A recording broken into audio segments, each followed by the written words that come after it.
to the Public Market Advisory Commission. It is Thursday, November 16th, 2017. We're in the second floor of City Hall. And if you want to do the roll call. Yes. Commissioner Parker. Here. Commissioner Wolf. Here. Commissioner Cassiari. Here.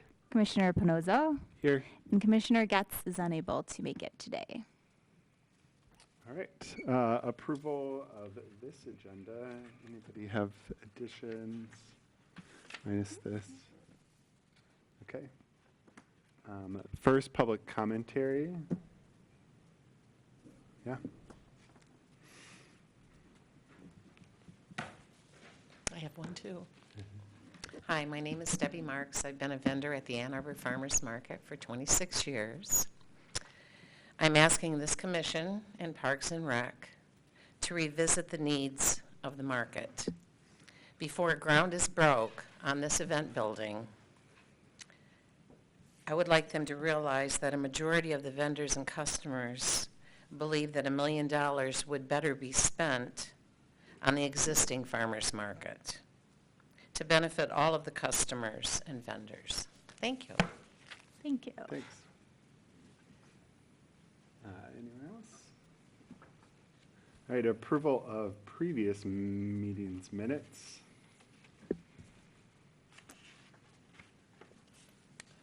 I second approval. Right. First, second. I second. All right. All in favor? Aye. Aye. Aye. It's unanimous. Any presentations Okay. are delayed? So I do have an announcement about this. We were going to have a presentation from Derek Delacour, the Community Services Administrator. As requested, someone basically from the city to come mostly to answer questions about the market infrastructure project where we had left off. As you know, we are on hold now as we identify more funding. But he was just going to give a recap and a summary and kind of tell you where we are right now, what's happening right now for the project, and more to give you a chance to ask general questions about the project and the future of the project. He's sincerely sorry. He had a conflict and is unable to make it today. However, he did, say he would like to come to the next meeting and will definitely do that. Or if the commission is feeling like you want to hear from him earlier or more quickly willing, we could always set a special session for this group to do something like that. So it would be up to the members if we wanted to do something like that, or if we were willing to just wait until our next meeting. Yeah, I'm okay with waiting. Yeah. Okay, yeah. So we will get someone here and explain it further next time then. Sounds good. Sounds good. Thank you. Let's say regular business. Suggested operating rule changes, additional stalls. Where are we? Thank you. All right. So we had talked about this at our last meeting. As a reminder, this was to clarify in the rules something. It's just not really clear whether or not after everyone has been signed in, a vendor may add an additional stall to fill in more space above and beyond what their maximum stall numbers is for the year. So most vendors have, it's up to 3 stalls. Some were grandfathered in at 4. And it's been common practice really to take maybe a 4th stall or even sometimes a 5th stall if there are open spaces at the market and no one else wants them. And the same thing is if a vendor leaves early and someone kind of wants to spread out and fill in that space at the end of the day. So this was just to clarify those rules and make it consistent among all vendors. And that's sort of how it's written. I think the question we had last time was, do we want to put a cap on the number of stalls that someone is allowed to take? Or do we want to leave it open-ended? And I went back and spoke to a lot of our vendors, farmers, particularly those who would probably want to take advantage of it or would be most affected by this. And everyone was on the same page, basically saying that it's better to have it look like a full market, they felt, than to kind of limit space. So I think one said, well, I mean, if you got to put a cap on it, maybe make it 6. But otherwise, the feeling was, just leave it open-ended. So, I'd also still like to hear your thoughts on it. But then after that, hopefully we can vote and move forward. So does anyone have any thoughts on that?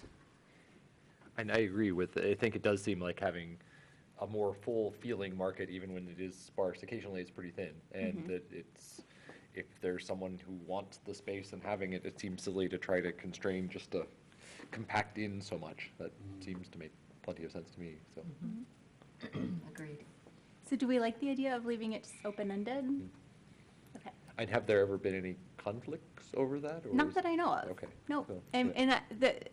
I was worried, and the reason I wanted to get a sense from the vendors was just, I was worried some people might be concerned about someone just taking up an overly large amount of space in the market, and maybe this would be unfair. But I didn't hear any concerns, and it was also pointed out to me that means they would have to find extra staff, that means, they would have to pay extra people, and, there is like a limit to, I think, what people will take. So, okay. Yeah. Excellent. So in that case, I think we can move on to the second document that's Okay, on the list. that's the draft Yeah. resolution Mhm. for public market rule changes. Changes are in red. So I'll just read this aloud, and it's kind of to make it official. And so to clarify, this is in reference to the commission's agreement that we should change the market operating rules as proposed to have an unlimited number of stalls that a vendor may take after everyone else has been assigned stalls or at the end of the day to fill in spaces. Okay, so basically it says, whereas city staff has submitted changes and adjustments to be made for the improvement of the public market operating rules, whereas the proposed changes to the operating rules have been reviewed by the city attorney's office, whereas the Public Market Advisory Commission reviewed the proposed changes to the operating rules at the November 16th, 2017 meeting, resolved that the Public Market Advisory Commission recommends that changes to the public market operating rules proposed in the memorandum from the market manager dated November 16th, 2017, be implemented as proposed. And we just need a first and second. So I move to accept it. I second. All in favor? Aye. Aye. Aye. It's unanimous. So we are onto the surveys, customer survey online results. Thanks. I'm just going to bounce up here so I can pull it up on the screen. You also received links this is what you have already seen in your emails. So this is the customer survey.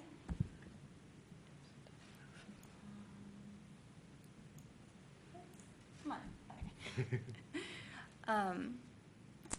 Great. So these are the results of the surveys we worked to create, both for customers and vendors, that I wanted to share with everyone. So I'm going to just scroll down, and as we pass each section, I'll point out some trends and highlights, and I'd like for you to interject at any time with anything that stood out, or any ideas maybe as you were looking at these and questions that you thought, okay, this is a really good point, like maybe we should implement this with the market. So. Great, so what is the best way to share market news with you? Social media, Facebook is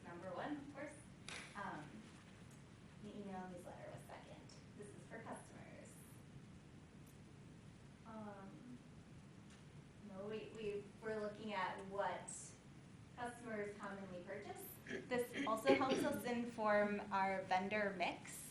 So when we're looking, like, who do we want to pull into market, or is there enough already at the market? This can help inform that. Of course, vegetables and fruit by far were up there. There were also a lot of requests for more prepared food. What changes would most improve your experience at the market? Winterized structure. So, that is ongoing. But that was number one. More seating and tables was also high. And, with this Fifth and Detroit Street project, I think some of that will be added, which is exciting. So we can quickly kind of respond to that request. Also more activities. Those were, I think, the most commonly asked for. Are you interested in more information about the following? Select all that apply. So the things that I think people are really wanting more information on and looking for are recipes, a list of seasonal ingredients, vendor profiles, and information on growing practices. So we have recently added a lot of these to our website. I think with the information on growing practices, that is something we could talk about, maybe having displayed more at the booths, or having more readily available. It's something we don't, the market does not. We let the vendors kind of take the lead on sharing how they grow. People are interested. Parking, trying to get a sense of where people are parking. Not a lot of people seem to be using the Ann and Ashley parking structure. More parking lots around nearby,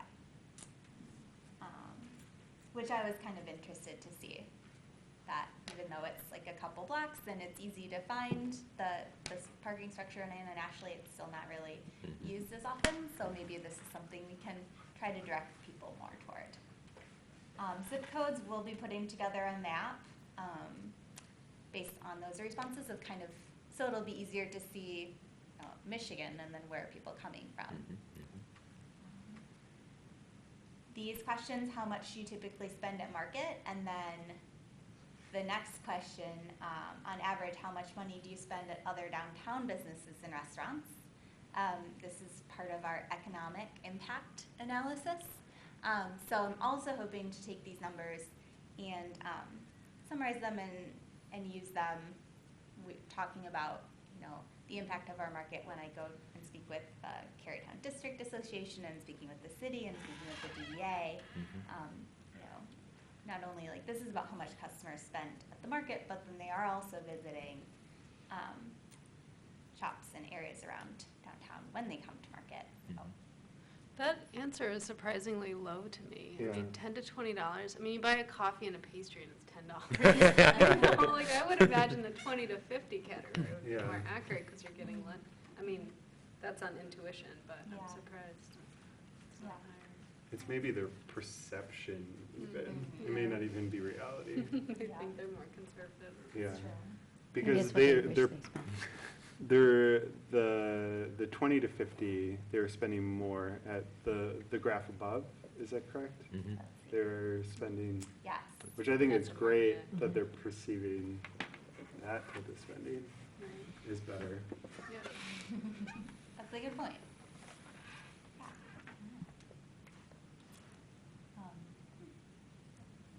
It's good to have that though.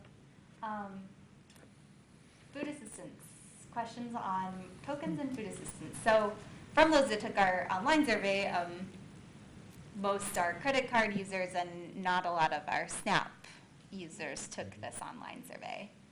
That does not reflect the percentage of customers that use our tokens. I think it just reflects who takes online surveys more so. What I thought was valuable was the, which I can't pull up right now, unfortunately, they didn't show up on this PDF, but I don't know if any of you got a chance to look at the comments on these, but basically the overall idea was more signage. which I think we can do a better job of at Market. We hand out signs to all the vendors, but I think throughout the year, it's just easy to lose track of them. So more signage for the tokens are available in the office. Yeah, so what we do now is give every single vendor a sign that says which ones they accept. So as customers are walking through, it's like right there in front, and customers are able to see, okay, this vendor takes this, and then also just raises awareness that those exist in the first place. So, and then we also have some sandwich board signs that list the tokens that we offer as well that we put out. I think the problem is, especially in the winter or after the first push, when we put the signs out, they kind of get lost. So I think one thing we could do that I'm thinking about is taking it on the market, the responsibility on us as opposed to the vendor to kind of put them out every day, or something like that. Or maybe just giving out new ones more often would be something else we can do. And these are signage of which vendors accept the coupon or the tokens, or that the tokens are just available from the main office? It's a little sign that is specific to each vendor, and it just lists the token programs they will accept. If that makes sense. And so when folks come into the main office to get tokens, do folks in the office describe the programs and offer the option to use them as well? Yeah, so we do explain the programs to people that come in and ask. One of the comments, though, or a couple of the comments, however, was maybe also passing out a little cheat sheet to customers, because I still think it is confusing. Like, each program has different rules with it, and there are like 5 programs. So, and some of the programs, the senior and the WIC, actually they don't even have to come into the office. They can just go straight to the vendor. So it's, we do our best, but it's also a matter of educating the vendors. It's a matter of educating the customers and the market staff, and kind of everyone sort of has to be on board. So yeah, there is more I think we could do to do better with that, and that was kind of reflected in the survey. So Yeah, we've had a hard time presenting our sign just because we're busy hanging up our own signs with our pricing and stuff, and Right. we just never, we do have a sign, but we never think of it. It would be great if the market offered that as a service, it's just like one of your assistants go around and just clip on, each post, a sign for that vendor. And if that sign had a photo maybe of something just very like quick and legible, like the credit card token, the double up food, just so at a glance you can see, and then you can look in your hand, do I have this? Okay, they take it, just kind of. yeah, that's a good idea. But I do think there should be more promotion of the WIC and the Project Fresh program, because we always get our most coupons from those programs like right at the end of the season, when I think people are trying to use them up. And I don't know if that's because, I know they're used in other places, not just at the farmer's market. But we don't get as much of that as the other programs. Right, okay. Good to know. Cool.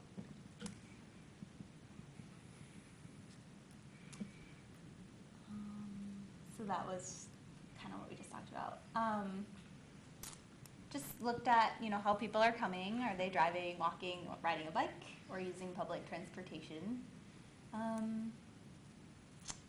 We asked, how can we help you spread the word about Market? Again, social media, I think, was the main one.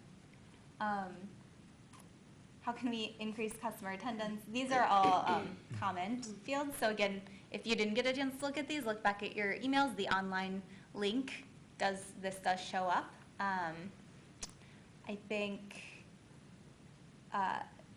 comments for this were, some people suggested more activities. Some people suggested for the winter having an indoor structure or it being more comfortable. Trying to remember if there were any other trends that really stood out with that one.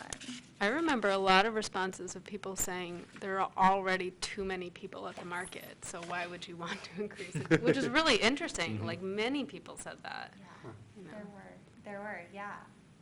which again, I think goes back to our challenge for increasing Wednesday and getting people to come Wednesdays. And saying like, hey, this is a more, you know, walk-through friendly market, and Saturdays are definitely more crazy.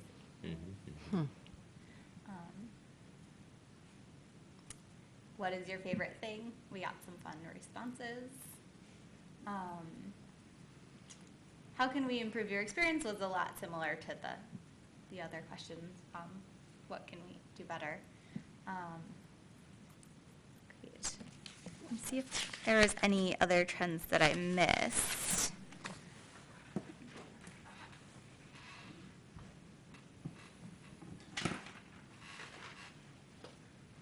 Yeah, oh, again, circling back, more prepared food. I saw that one a lot. We did just get a food truck for Wednesdays. Hopefully they keep coming. And I think, again, cooking demos were brought up a lot, which we'll be doing next season monthly. Should be good. Okay. And then parking. That was mentioned a lot. Yeah. Always a challenge. Okay. So I have a question about the prepared food too, because I'm wondering and there's prepared that you bring home and prepared like food truck food. Is there a distinction that you saw kind of clearly from that? Yeah, I think it was more request for lunch type food. Okay. Cool. Any other comments about customer service? Oh, we'll be taking all this information and kind of putting together end of year report, hopefully, so that it'll be consolidated and easy to read, and we'll be able to share that with vendors and people. So. All right, then the vendor survey was good. We asked about the morning setup process. Do people have enough time? I think it was kind of in the middle, how people felt, and of course, different between dailies and annuals. Same for loading and unloading. I don't think people necessarily wanted to come earlier to make the process easier, but they did. There were some ideas for other ways to make it smoother. You know, zones for dropping off things ahead of time and then being able to come back and maybe hurt them to your space if they had a general idea. There were a lot of questions about can we sign up like earlier in the week via email for our spaces like they do at some other markets. I have not yet been able to figure out a way that this would be possible, just because so much of it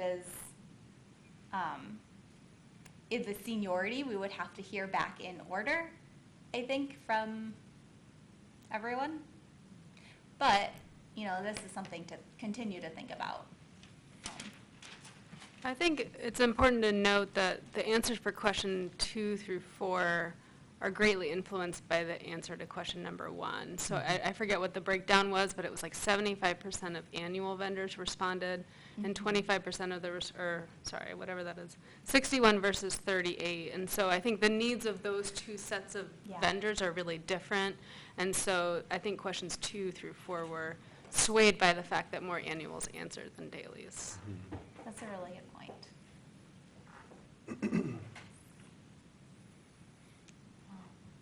Yeah, you're right, and the needs of the dailies do need to be looked at differently. I think you're right from the needs of the annuals. Parking, similar. That's also the case with parking. This year, I think we were usually able to find spaces within the market for people to park if they wanted them. Not all of the time, though, and I think the uncertainty is also a problem. So, like how it works now is some people, their spot has an assigned parking, which is great. If they get a spot without parking next to it, then they have to kind of wait and see if they're going to be able to park until we go around and figure out if there are empty spaces. So, yeah, so that uncertainty is a little frustrating.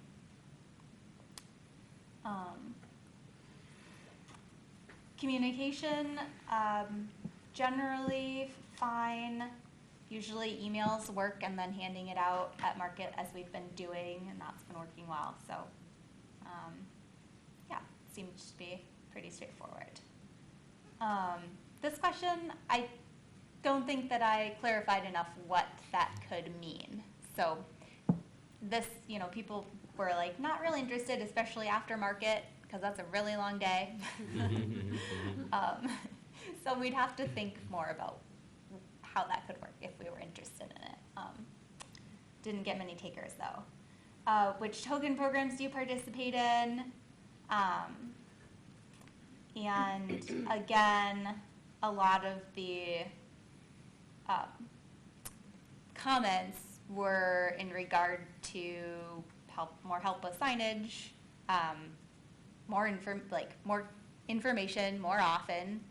Basically, we don't really review what's acceptable and what's not with the vendor after they have signed up with us for the first time. Like, we go over it in orientation, and then that's about it. So we send a yearly reminder in the mail. But yeah, just more cheat sheets or just helping with that education piece. And then there were some requests for, we have the $20, we have a $20 reimbursement requirement. They have to have $20 of each type. And a few people felt we should lower that.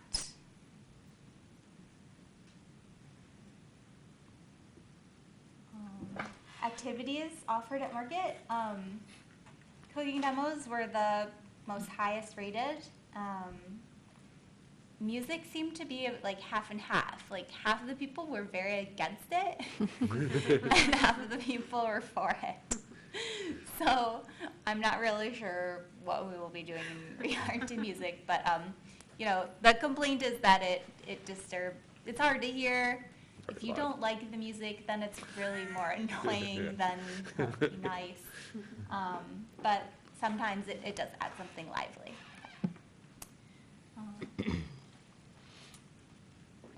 If free off-site parking were available in the general proximity of the market, would you use it rather than park on-site?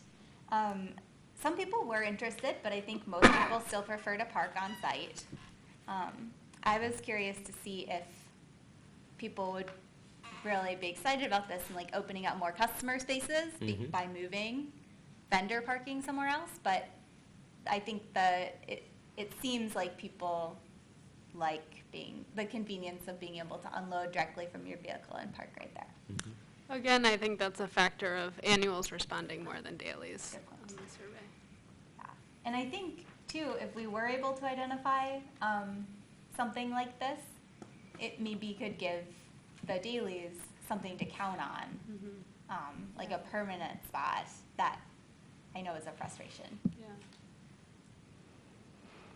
So we are working on that. Thanks to we're kind of looking to alternatives, but I don't have any details right now. Again, parking, same thing. Market maintenance. You can't see the comments, but you can guess. It's the things we've just been hearing. Parking lot, downspouts, gutters, the roof. Getting the birds out, that kind of thing. And I think we've identified a lot of those to hopefully fix over the winter before the spring. And then keeping it clean. So.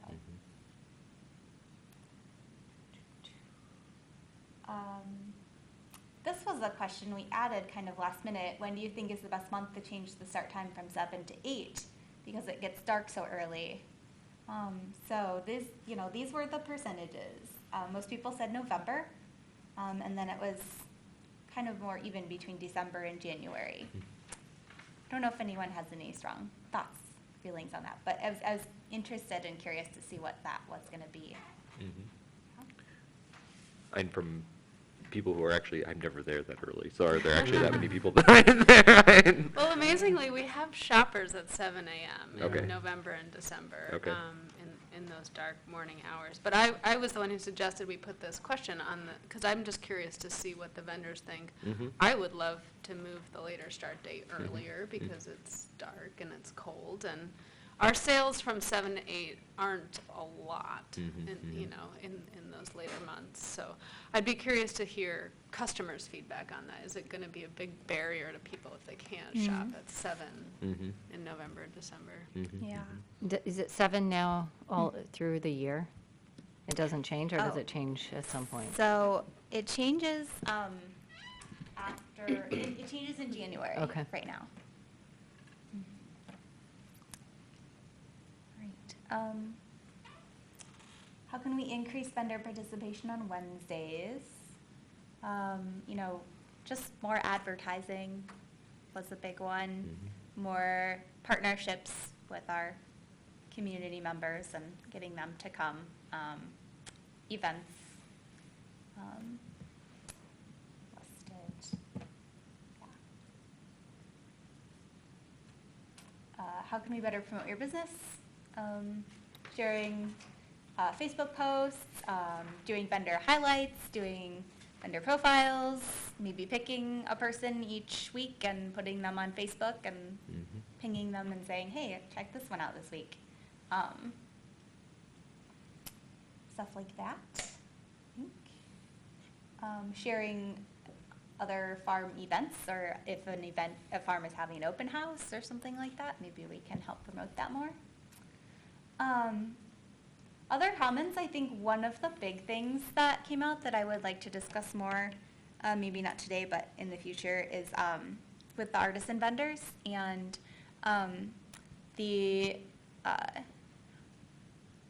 unlike our daily vendors, the artisan vendors stay as daily vendors until an annual artisan vendor retires. Then they are able to take that artisan vendor spot, because there are only 12 total, I believe it's 12 artisan vendors that are permanent at a time. As a result, though, what that's kind of unintended consequence is that some artisans have been daily vendors for 25 years. So that means, they still don't have a permanent spot, and they still wait till everyone else gets to pick before they are able to. So it is, and the reason that was is because we are primarily a food market, and, we wanted to keep the balance, mostly toward food, and supplemented and have the artisans complement us, but still keep that focus on the food. However, I think as, we got from the comments, people feel it's just very unfair to have someone wait 25 years before being able to graduate to a permanent spot. So I think that is something we should talk more about. Yeah. And you're welcome to read the comments too. Right. Is there any other?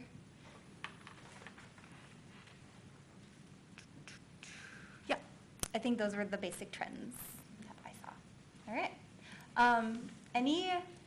So I just wanted to share this time the results.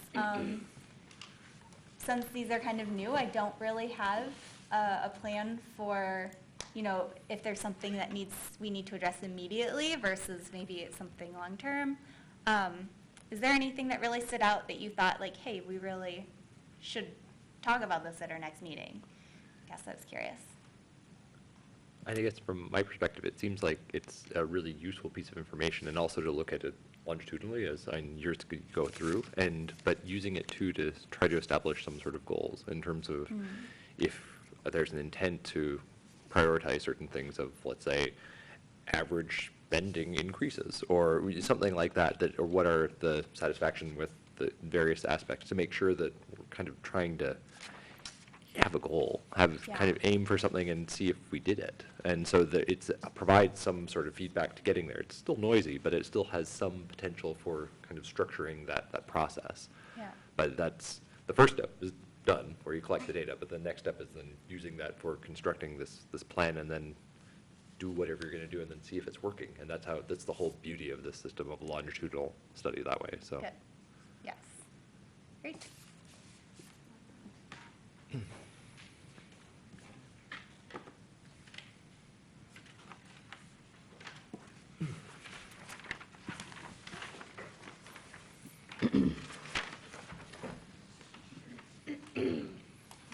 So any new business, non-agenda items? So I have something. Yes. So I kind of last minute got this information together, but I've been mentioning before this idea of struggling with this idea of parking in this place, and also how to get actually people to buy more, and also how to advertise the market, and also how to gain revenue. And so the way that keeps coming up is this idea of carts. So if we could have some sort of cart system where we could actually, the market could potentially sell a cart, a branded cart, a Ann Arbor Farmers Market branded cart. The advantage with that is that why do people, so I keep thinking, you look at people in the market and you see that people are limited by how many things they can carry in their hands, and that's often very little. And so if I'm going to buy a watermelon, that's all I'm going to buy if I have to carry it by my hand. But if I want to shop for my family, I'll go to the grocery store largely because I have a cart, and then I can get it to my car.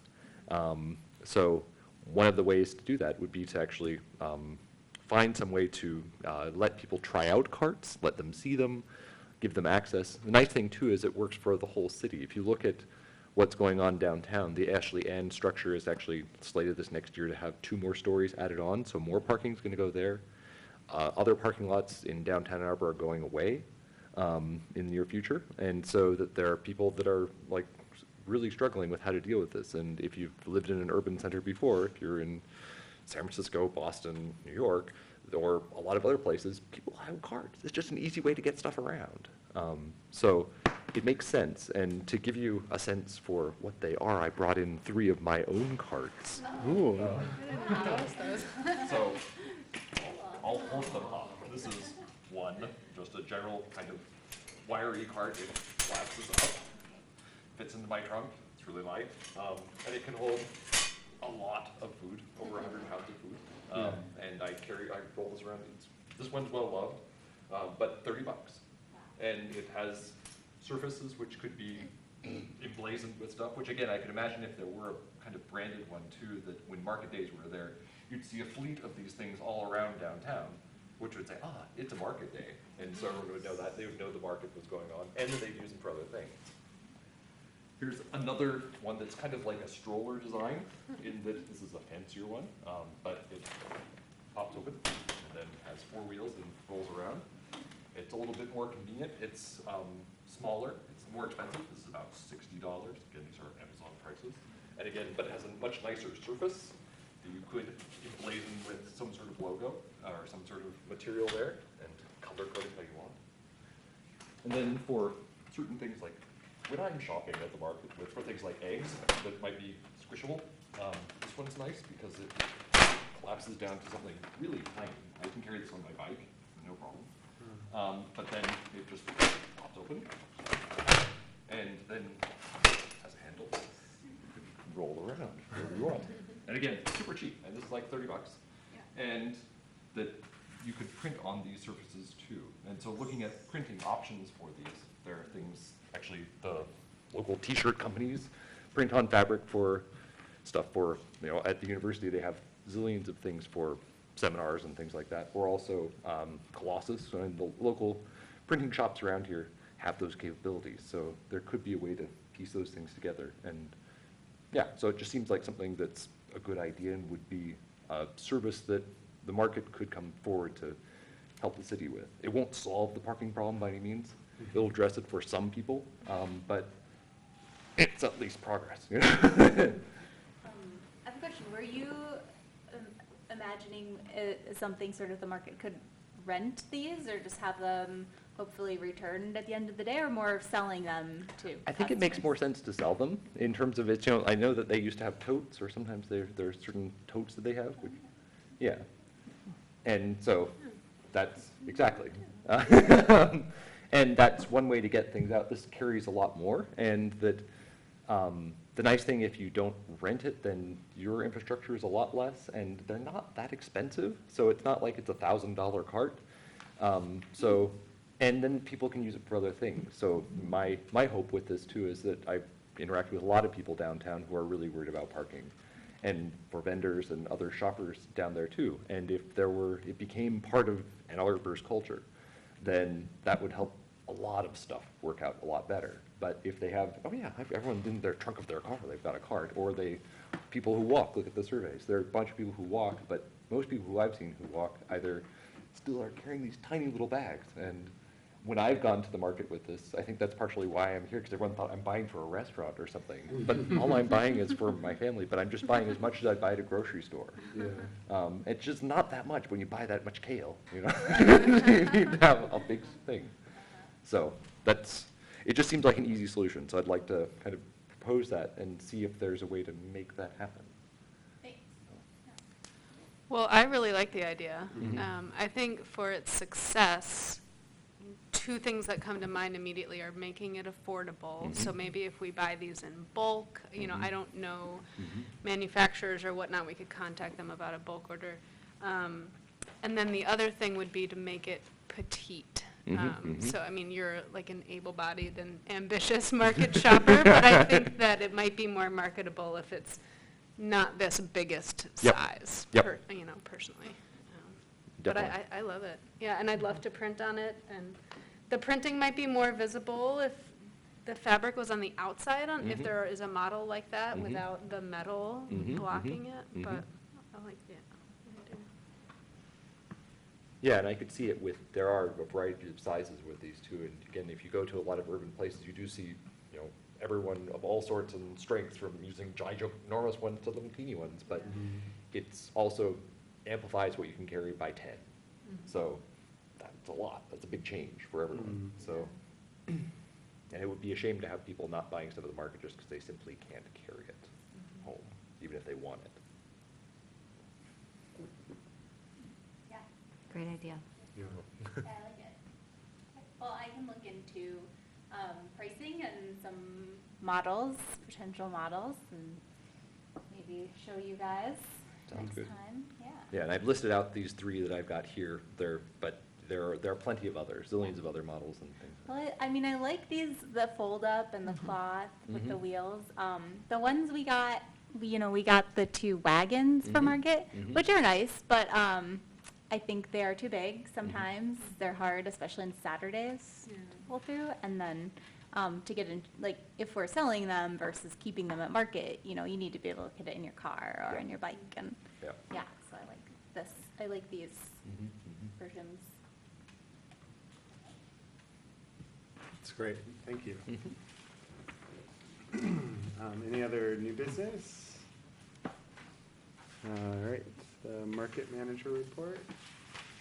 All right, I don't have a lot. We hung lights at Market now, so it's pretty. There's wreaths were donated by Gats, Gracia, and Tadachek. Big wreaths at the entrances of all the at the market. And we did a customer count on this past Saturday, which is just a nice number to have. So we got close to 4,000 customers, it looked like. So last year when MIFMA did our customer count for us in February, I think it was. It was January, February, and there were 3,000. So that's Mhm. kind of in line. It was a cold, kind of rainy day, Mhm. wintry, so it kind of matches what Mhm. makes sense. It'd be nice to get volunteers to be able to do that for us in the summer, to come here. Mhm, mhm. But we just had a lot for Saturday, so we decided to go ahead and do it. And then I just included the holiday schedule again, Wednesday, December 20th, the last Wednesday, and then Saturday, December 30th is the last Saturday market of the year until we jump to the new winter market hours. And that's kind of all I have.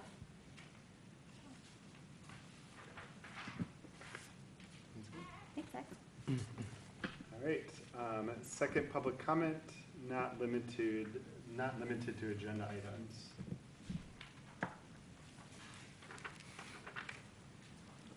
Hi, Debbie again. Another good reason for not having the building is the parking. The parking is one of the biggest problems down there.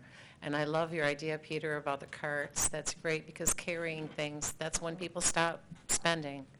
I have them stash their bags under my table, but they still have to get them to their vehicle. And that's why I think if we had groups like the row team or other athletic groups, school groups come in, and for donations, they could do valet parking, perhaps. They could carry products to people's vehicles, and they could have fundraisers, and it would help.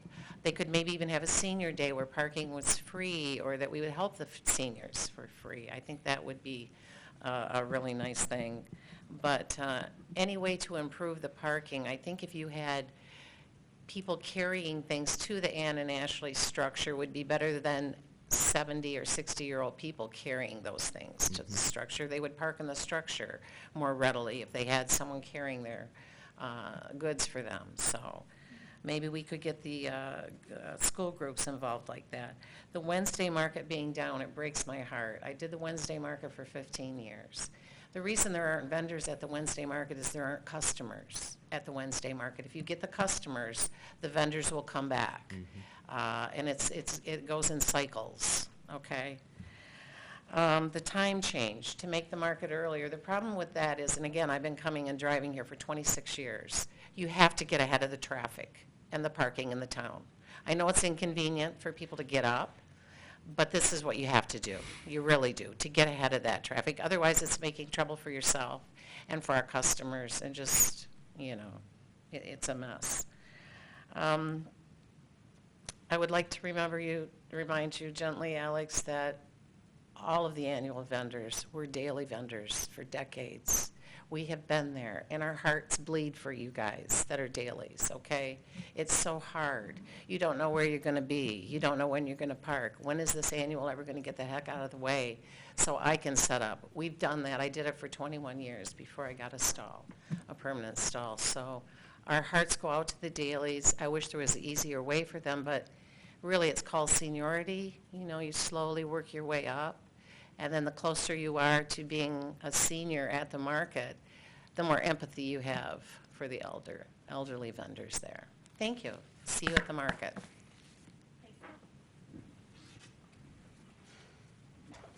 We are adjourned. Great. Thank you.